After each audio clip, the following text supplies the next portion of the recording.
Good morning students.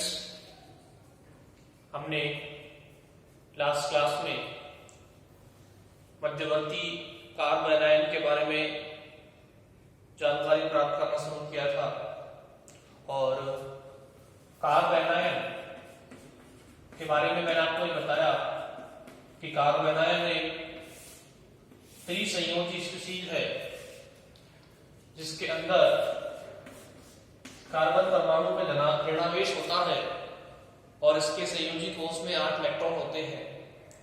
इसका निर्माण मैंने बताया आपको कि सहसंयोजक बंध के विषमांश विखंडन से होता है। जैसे कि कोई भी छात्र यहां से जो प्रोटॉन निकालेगा तो अपने इलेक्ट्रॉन कार्बन को देकर चला जाएगा और हमें इस तरीके से कार्ब आयन प्राप्त होता है। ठीक है, तो सहसंयोजक बंध के विषमांश विखंडन से जो स्पीशीज प्राप्त होती है जिसमें कार्बन परमाणु में ऋणावेश होता है कार्ब आयन कहलाती है। इसके बाद हमने देखा कि इसके अंदर 3 तो बंदी युग्म है, 3 बॉन्ड पेयर है और एक क्या है लोन पेयर। इसमें 4 संकर्षक है, इसलिए इसमें क्या पाया जाता है sp3 संकरण। इसकी जो आकृति होती है वो कैसी होती है, पिरामिडीय। पिरामिडीय क्यों होती है, क्योंकि इसमें एक एकाकी इलेक्ट्रॉन युग्म है। अब एक एकाकी इलेक्ट्रॉन युग्म, एक लोन पेयर और 3 बॉन्ड पेयर, तो इनमें क्या होता है प्रतिकर्षण, जिससे चतुष्फलक की आकृति की जगह हमें क्या मिलती है, पिरामिडीय आकृति मिलती है। तो ये R, ये R और ये R, sp3 संकरित कार्बन, ये क्या है लोन पेयर। ठीक है, तो इस तरीके से कार्ब आयन के बारे में हमने जानकारी प्राप्त करी। अब देखिए हम कार्ब आयन को वर्गीकृत करते हैं। वर्गीकृत करने के लिए जैसे हमने कार्बोकैटायन को प्राथमिक, द्वितीयक और तृतीयक कार्बोकैटायन में वर्गीकृत किया, ऐसे ही हम कार्ब आयन को भी 3 भागों में बांटते हैं, प्राथमिक कार्बोकैटायन, द्वितीयक कार्बोकैटायन और तृतीयक कार्बोकैटायन। तो आप लिखिए कार्ब आयन में ऋणावेशित कार्बन परमाणु, कार्ब आयन में ऋणावेशित कार्बन परमाणु sp3 संकरित अवस्था में होता है, sp3 संकरित अवस्था में होता है और इसकी पिरामिडीय संरचना होती है और इसकी पिरामिडीय संरचना होती है।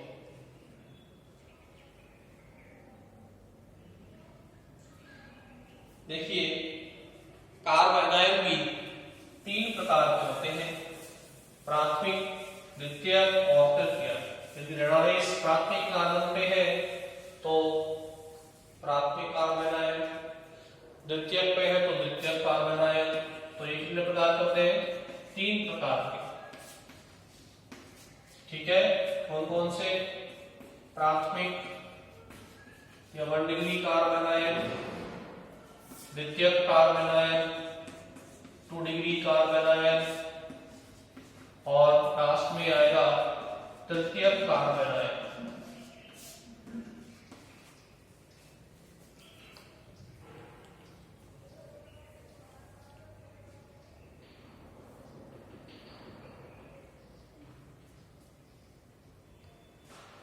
देखिए प्राथमिक कार्ब आयन में जिस कार्बन में ऋणावेश है उससे न्यूनतम, जैसे कार्बोकैटायन की तरह न्यूनतम, अधिकतम 2 से अधिक, न्यूनतम क्या होंगे, 2 s परमाणु होंगे, एक वैलेंसी फ्री होगी, या फिर इस तरीके से एक वैलेंसी फ्री और न्यूनतम 2 s परमाणु जुड़े रहेंगे जिस कार्बन ऋणावेश है। अधिकतम कितने भी हो सकते हैं, 3 हो सकते हैं। ठीक है, जैसे कि ये Maithil carbon ion, ethyl carbon ion, ये सब किसमें आएंगे, 1 डिग्री में। द्वितीय कार्बन आयन के अंदर जिस कार्बन पे ऋणावेश है उससे 2 एल्किल समूह जुड़े रहेंगे और 1 H परमाणु जुड़ा रहेगा। ये 2 डिग्री कार्बन आयन है। यदि 2 डिग्री कार्बन से हमारा एनायन ऋणायन जुड़ रहा है तो वो कहलाएगा द्वितीय कार्बन आयन। और 3 डिग्री में जिस कार्बन पे ऋणावेश है उसपे कोई भी H परमाणु उपस्थित नहीं होता है, केवल 3 एल्किल समूह उपस्थित होते हैं, कहलाएगा 3 डिग्री कार्बन आयन। तो लिखिए आप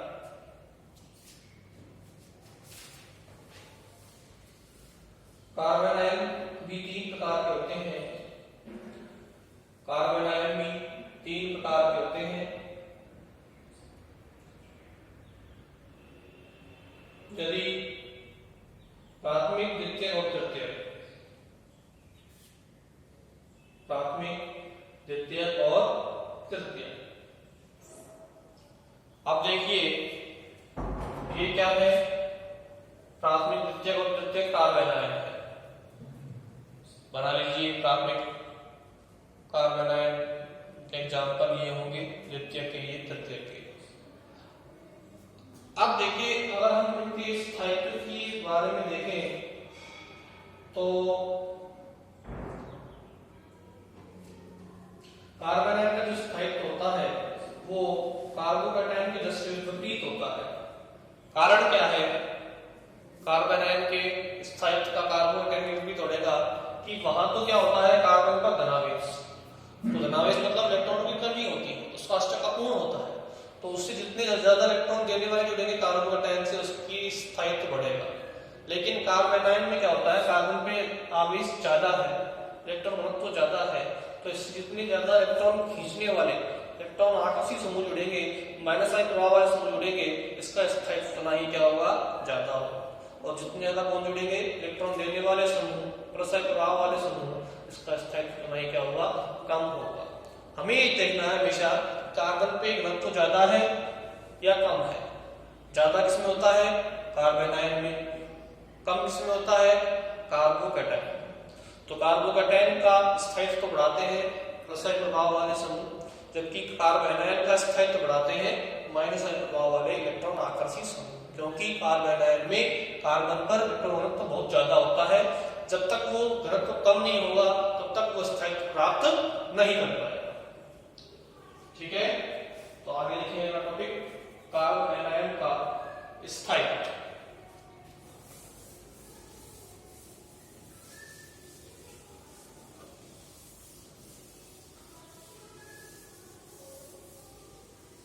अगला टॉपिक लिखें, कार्बन आयन का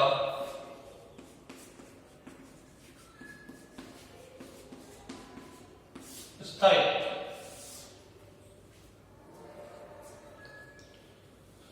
ठीक है,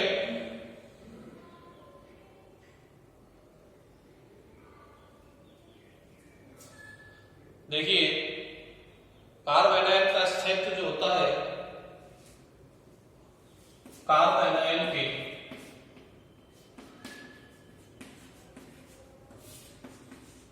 स्थायित्व का क्रम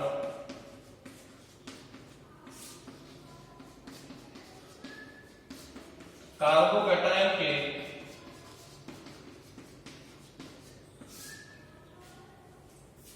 क्या होता है, विपरीत होता है। यानी कि वहां तो होता है 3 डिग्री, 2 डिग्री, 1 डिग्री, यहाँ पे क्या होता है 1 डिग्री, 2 डिग्री और 3 डिग्री। यानी कि मैथिल कार्बन आयन सबसे ज्यादा स्थायी होगा, फिर उसके बाद एथिल कार्बन आयन, फिर उसके बाद आइसोप्रोपिल कार्बन आयन और सबसे कम टर्शरी ब्यूटिल, तृतीयक ब्यूटिल कार्बन आयन। ये क्या है, 1 डिग्री दोनों, ये भी 1 डिग्री, ये भी 1 डिग्री, ये है 2 डिग्री और ये है 3 डिग्री।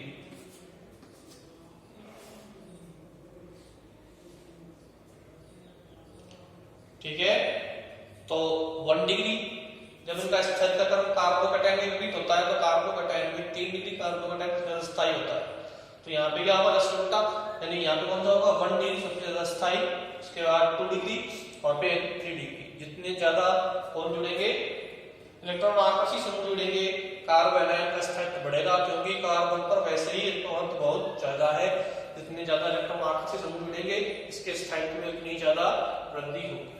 अब देखो जैसे कार्बोकैटायन के स्थायित्व को 3 कारक प्रभावित कर रहे थे, एक तो प्रेरणिक प्रभाव, एक अतिसंयुग्मन और एक अनुनाद।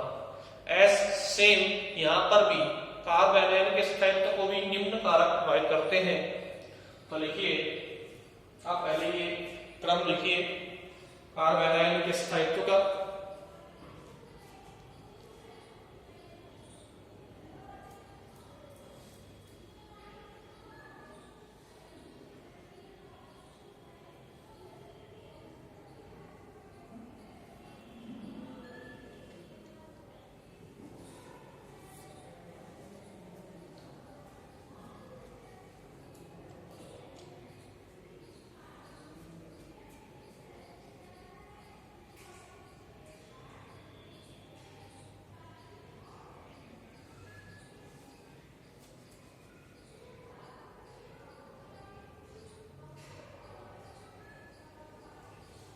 इसमें लिखिए कार्बोनाइन का स्थायित्व, कार्बोनाइन का स्थायित्व निम्न कारकों पर निर्भर करता है, निम्न कारकों पर निर्भर करता है।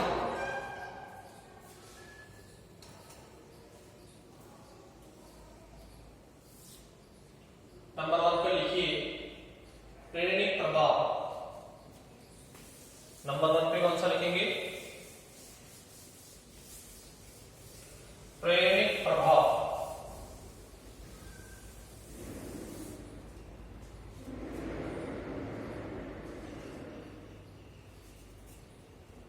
नंबर 1 पे कौन सा, प्रेरणिक प्रभाव। देखिए सिंपली आप देखिए, अगर इस कार्बन पर वैसे इलेक्ट्रॉन ज्यादा है तो इससे जितने इलेक्ट्रॉन देने वाले समूह जुड़ेंगे इस पे और ज्यादा इलेक्ट्रॉन तो बढ़ेगा, बढ़ेगा ना। और वैसे ही इस पे ज्यादा है, इससे क्या होगा, स्थायित्व में क्या आएगी, कमी। क्या होगा, अगर हमने जोड़ दिए इस कार्बोनाइन से इलेक्ट्रॉन आकर्षी समूह या माइनस आई प्रभाव वाले समूह, तो क्या होगा, इसके स्थायित्व में वृद्धि होगी, क्योंकि ये ऋणावेश खत्म करेगा और स्थायित्व को बढ़ाएगा। तो प्लस आई प्रभाव वाले समूह बढ़ेंगे तो स्थायित्व घटेगा, और माइनस आई प्रभाव वाले समूह बढ़ेंगे तो स्थायित्व बढ़ेगा। ठीक है, तो लिखिए प्रेरणिक प्रभाव के अंदर मैथिल से तृतीयक ब्यूटिल कार्बोनाइन में, अभी हमने क्या लिखा ना, मैथिल का सबसे ज्यादा था और तृतीयक ब्यूटिल का एनायन का सबसे कम था स्थायित्व। तो लिखिए मैथिल से तृतीयक ब्यूटिल कार्बोनाइन में एल्किल समूहों की संख्या में, एल्किल समूहों की संख्या में वृद्धि होने से, वृद्धि होने से प्लस आई प्रभाव बढ़ता है, प्लस आई प्रभाव बढ़ता है।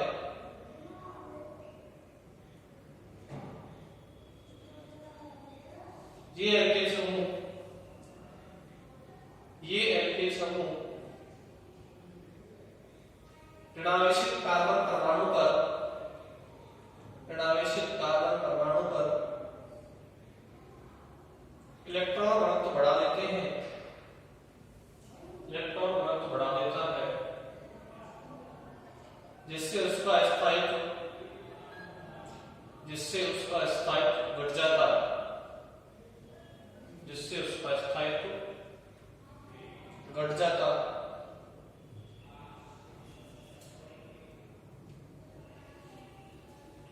ठीक है, तो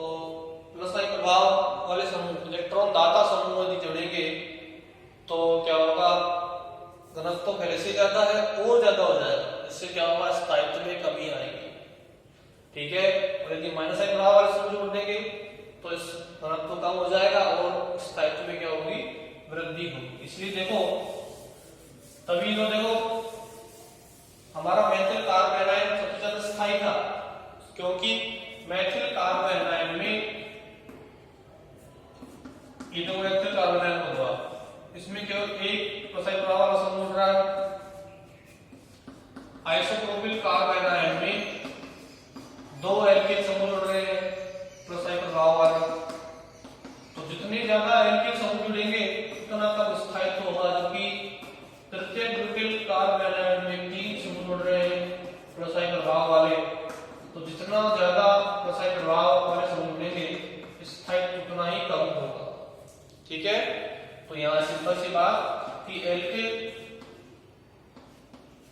समूहों की संख्या बढ़ने पर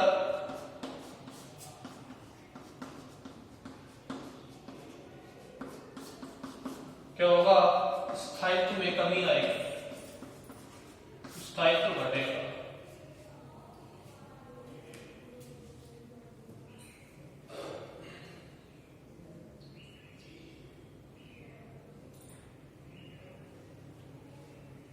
अगला कारक जो कि कार्बोनाइन के स्थायित्व को प्रभावित करता है वो है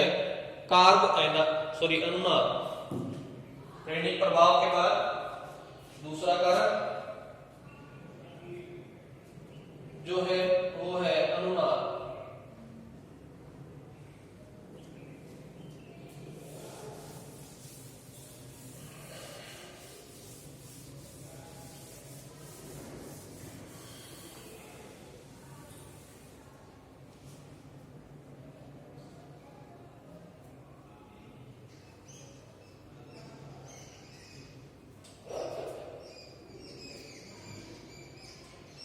अनुनाद अगला कारक है जो कि कार्बोनाइन के स्थायित्व को प्रभावित करता है।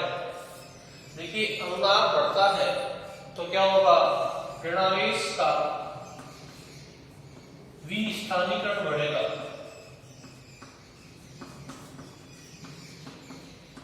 जिससे क्या होगा, जितना ज्यादा अनुनाद होगा उतना ज्यादा ऋणावेश का विस्थानीकरण होगा और स्थायित्व में उतनी ज्यादा क्या होगी, वृद्धि होगी। अगर हम एग्जाम्पल लें तो एरिल कार्बोनाइन यदि हम देखें तो उसमें स्थायित्व में वृद्धि होती है अनुनाद की वजह से। ये बनाया मैंने एरिल कार्बोनाइन। इस एरिल कार्बोनाइन में क्या होता है, अनुनाद होता है। जब अनुनाद होगा तो देखो इस तरीके से ये इलेक्ट्रॉन यहां से आएंगे और ये इलेक्ट्रॉन यहां से आ जाएंगे, स्थायित्व में क्या हो जाएगी, वृद्धि हो जाएगी। ठीक है, ऋणावेश का विस्थानीकरण होगा और इससे स्थायित्व में क्या होगी, वृद्धि होगी। जितना ज्यादा विस्थानीकरण होगा आवेश का उतनी ज्यादा क्या होगी, स्थायित्व में वृद्धि होगी। अगर हम अब देखें बेंजीन कार्बोनाइन में, इसमें बेंजीन कार्बोनाइन में तो उसके अंदर क्या होता है, देखिए ये बेंजीन कार्बोनाइन है, ये ऋणावेश, इलेक्ट्रॉन यहां से यहां, ये इधर से इधर। अब क्या होगा, अगले में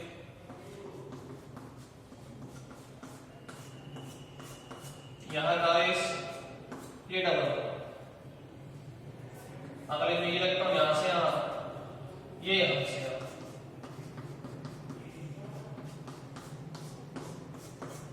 इसमें फिर क्या होगा, यहां डबल बॉन्ड, यहां नेगेटिव चार्ज, यहां डबल। फिर अगले में इलेक्ट्रॉन यहां से यहां, ये यहां से।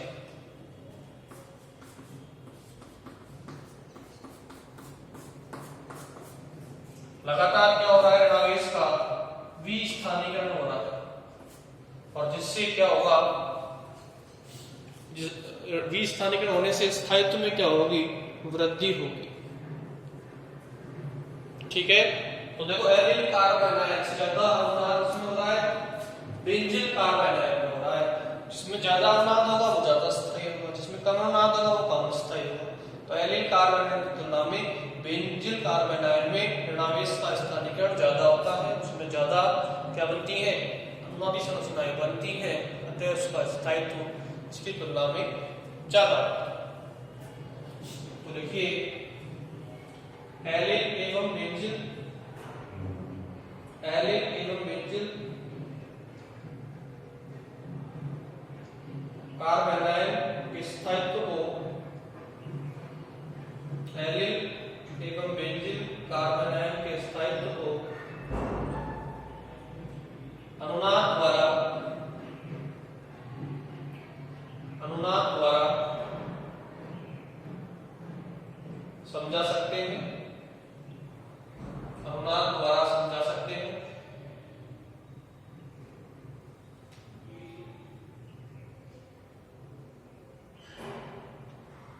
देखो एल्किल एवं बेंजीन कार्बन आयन का स्थायित्व, एल्किल एवं बेंजीन कार्बन आयन का स्थायित्व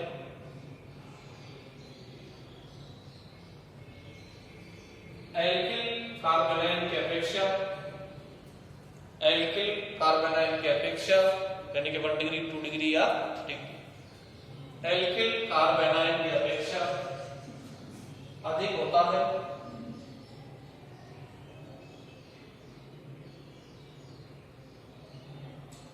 नेक्स्ट लाइन में दो, ऋणावेश का विस्थानीकरण बढ़ने पर, ऋणावेश का विस्थानीकरण बढ़ने पर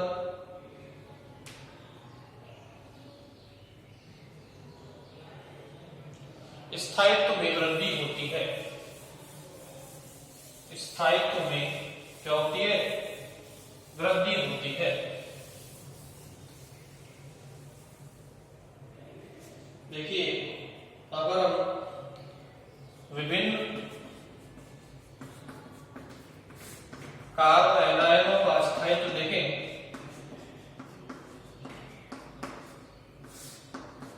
कि स्थायित्व का क्रम, तो देखिए क्या होगा,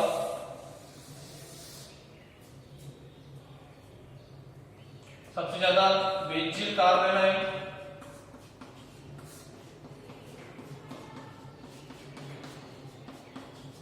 उससे कम एल्किल कार्बन आयन,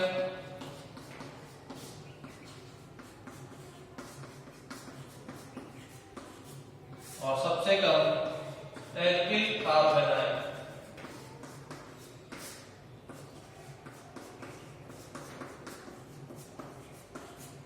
ये क्या था, विभिन्न कार्बन आयनों के स्थायित्व का क्रम था।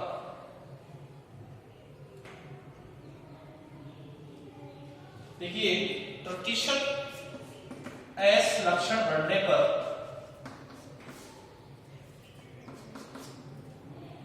कार्बन आयन का स्थायित्व क्या होता है, बढ़ता है। ठीक है, देखिए अगर हम एग्जाम्पल लें,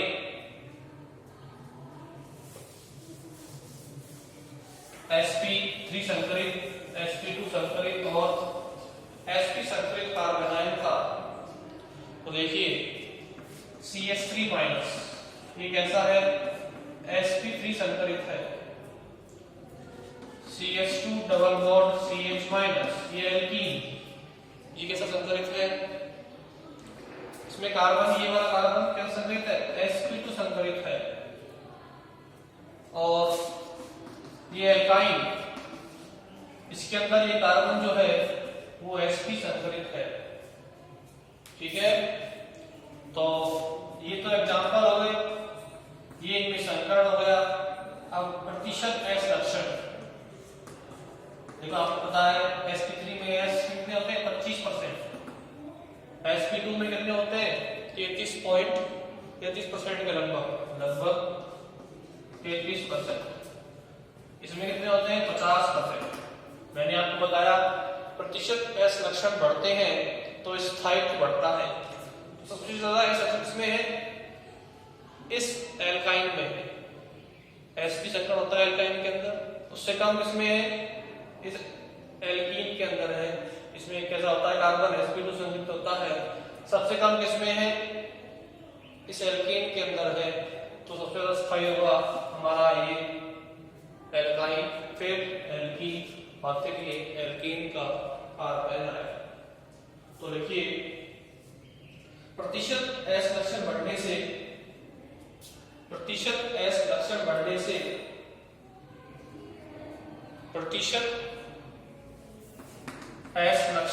से स्थायित्व तथा कार्बन तथा विद्युत ऋणता प्रतिशत s बढ़ने से कार्बन परमाणु की स्थायित्व तथा विद्युत ऋणता में वृद्धि होती है। s प्रतिशत लक्षण बढ़ने से कार्बन परमाणु का स्थायित्व तथा विद्युत ऋणता में क्या होती है वृद्धि होती है। ठीक है, यानी कि प्रतिशत ऐसे बढ़ेंगे तो कार्बन का स्थायित्व बढ़ेगा और ऋणता भी बढ़ेगी। इसलिए इन तीनों एल्कीन एल्काइन और एल्केन कार्बोनाइन में जो स्थायित्व का क्रम होगा वो इस प्रकार होगा एल्काइन सबसे ज्यादा स्थायी, फिर एल्कीन और फिर एल्केन। बनाए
अब देखिए स्थायित्व के बाद हम कार्ब एनायन बनाने की विधियां देखते हैं।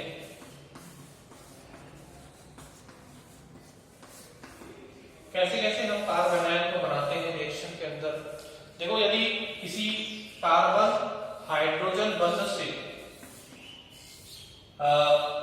हमने जोड़ दिया कोई भी इलेक्ट्रॉन आकर्षी समूह जैसे कि कार्बोनिल और इससे जोड़ दिए ये हाइड्रोजन, तो ये इलेक्ट्रॉन आकर्षी समूह होता है कार्बन। ये क्या करेगा इस बंध के इलेक्ट्रॉन को अपनी ओर खींचेगा और ये कार्बन के इस प्रोटॉन को खींचेगा अपनी ओर। तो कोई भी इलेक्ट्रॉन आकर्षी समूह यदि कार्बन से जुड़ा हुआ है तो वो क्या करेगा इस प्रोटॉन का विस्थापन कर देगा।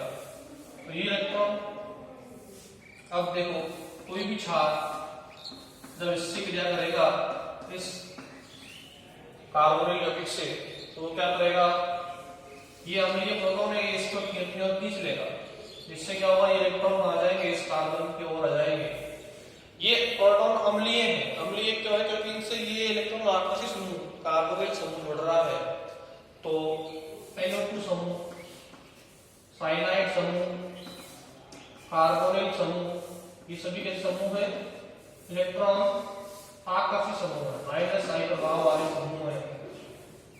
ये सभी क्या करते हैं प्रोटॉन को विस्थापित करते हैं और उत्पाद क्या बन जाएगा देखो इस तरीके से, ये C पे आ जाएगा नेगेटिव चार्ज और ये बन जाएगा हमारा कार्ब एनायन। तो इस तरीके से हम देखो आयनीकरण आयनीकरण। तो नंबर 1 पे लिखो आप बनाने की विधियों में आयनीकरण। और इसमें क्या होता है, यदि कार्बन हाइड्रोजन बंध से कोई इलेक्ट्रॉन आकर्षी समूह जुड़ रहा है तो वो उससे प्रोटॉन के विस्थापन के द्वारा क्या बन जाएगा, कार्ब एनायन बन जाएगा। ये क्या बन गया हमारा, कार्ब एनायन। ठीक है, तो बनाने की विधियों का अध्ययन हम अगली क्लास में करेंगे। आज की क्लास में हमने कार्ब एनायन के स्थायित्व के बारे में जानकारी प्राप्त करी और कार्ब एनायन की संरचना देखी और लास्ट में हम उसको बनाने की विधियां देख रहे हैं, जिसमें हमने आयनीकरण से इनका निर्माण किया। अगली क्लास में हम और मेथड देखेंगे इसके निर्माण के। आज के लिए इतना ही।